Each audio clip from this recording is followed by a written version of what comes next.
Hey Tara, it's shitty lighting and I'm tired and it's Friday now instead of Thursday, but I'm recording a vlog from a place that isn't my home. And if you hear noise, it's the dishwasher running. Like I said, I'm tired and it's late and I just want to go to bed, but I also didn't want to not do the vlog, so I'm doing it, yay. Yeah, I'm so tired. Victoria's awesome, and my new life goal is to get a job at a university here and work here and live here and have an amazing life because it's beautiful and wonderful, and I didn't realize how much I missed living on the water. Yeah, it's just really great to have like a beach and ocean just outside my door and that kind of thing. It's just gorgeous out here and I'm just so happy. Oh my god. Also sunburnt. My face is like, oh, it's so hot. I also got a haircut. Yay, I finally cut my friggin' hair. Yay, it's not like I don't have a mullet anymore. It's so nice. So, yes, your video. Oh god, I don't want this to be a long video, so I'm going to try and go through it. I'm going to, like, 5 minutes, I can do this. I wrote a list of things, so that's what I'm looking at right now. Or I will be if it... No, where did it go? No! So, while it's loading, I will try and remember the things that I had in mind to talk about. No! I am getting so tired of my laptop. I'm not even kidding you. Like, it is just so old and slow and frustrating. And like 90% of the time when I'm using it, I just get annoyed at it instead of being like, yay, this is a helpful thing. Oh, okay. There's my list. Okay. First off, I haven't listened to your podcast yet, but I literally haven't stopped doing things since I got here. And I'm super tired. But I will listen to it as soon as I have time, and probably when I'm back in Ontario. And I'm very excited for it. I'm so amazed that you did, like, I've always wanted to do a podcast, but I'd just be way too terrified to do it. So yay, brave Tara for doing things. That's awesome.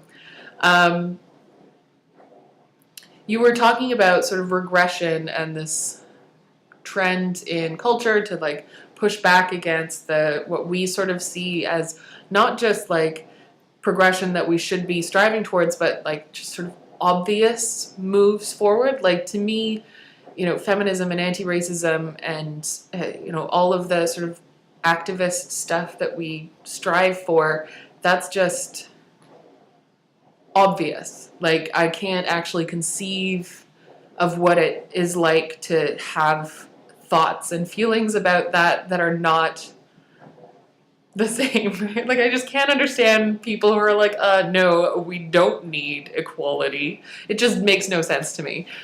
So it is really strange to see that actually happen. And I think it's, I can't remember her name. I'm looking her up right now. I have her on my Twitter. Shoot. I can't remember her name.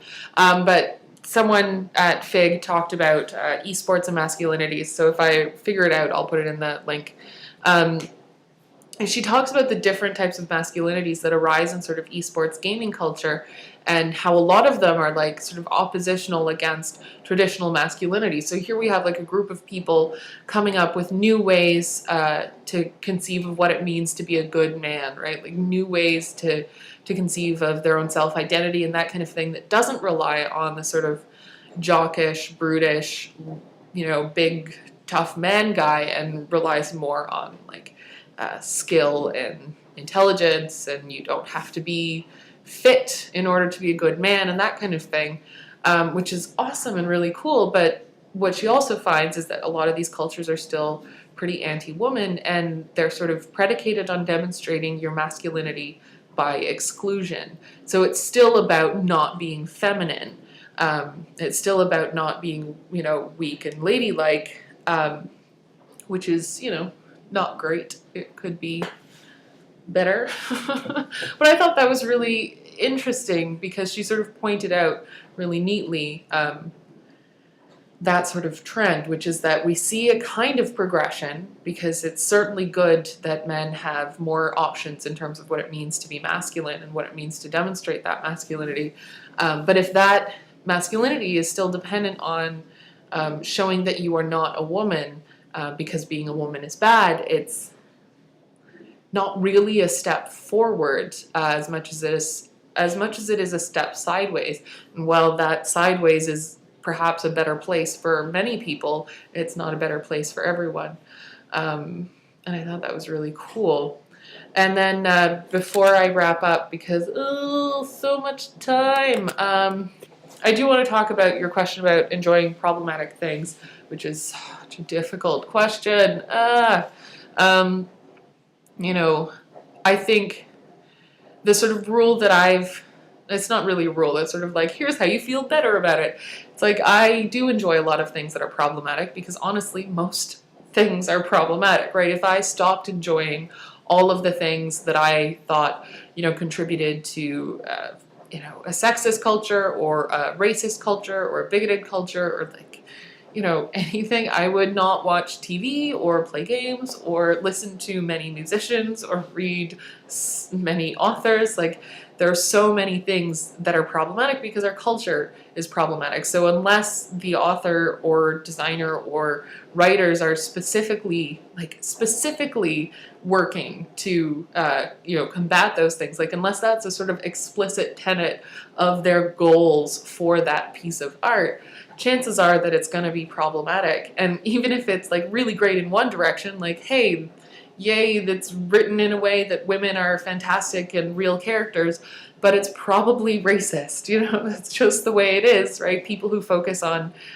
women as though women are all the same kind of woman and we should all be wonderful feminists that way, we tend to see racism in those kinds of situations. And so I don't think the answer is to just stop enjoying them all, but I also think it's important to sort of take stands on things that are really, really important to you, right?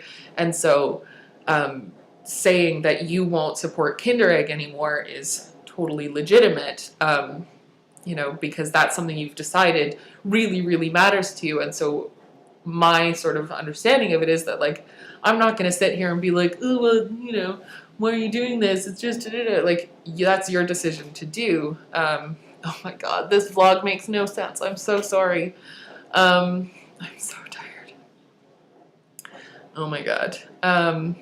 And so really what I think, like, you have to make the decision for yourself of what's worth enjoying despite its problematic nature, and what's worth sort of taking a stand for. And really what I think is dangerous is not the enjoyment of problematic things, it's the unexamined enjoyment of problematic things, right? It's this notion that you can't talk about what's wrong with something without sort of completely disavowing it. And this is the problem you see in fandoms a lot, right? You see people wanting to critique, Harry Potter, or critique Doctor Who for being, racist or sexist or, increasingly anti-gay and that kind of thing. It's like, if you critique it, then fans call you out as being not a fan, and they're like, how dare you, this show is amazing and it's changed my life and it makes me feel so good about myself. It's like, great, but now what are we supposed to do? So I think it's our responsibilities as consumers to examine the media that we take in, examine the designs that we take in, and determine for ourselves if we think those are problematic or not problematic enough to matter, or whatever. I think it's our responsibility as academics and as commentators to continue to comment on that kind of thing and to talk to people and designers about it. And then I think it's designers' responsibility to actually fix those things. And last second, because I think someone just came into the house, I'm going to talk about middle state publishing for a tiny bit of time, which is this sort of like publishing that isn't quite a journal and isn't quite a blog. And it's sort of, Steve Wilcox from Waterloo was talking about it, and I hope I don't synthesize it too badly, but it's a sort of middle place where you can be, critical and theoretical and academic, but you're not just writing for a journal that's not going to publish it for another 3 years, right? You're writing it for people who are going to read it tomorrow. And I think that's a really useful place to do this kind of work. So I'm so tired, and people are home now. So bye. I'm going to upload this, and oh my god, it looks so bad. See you.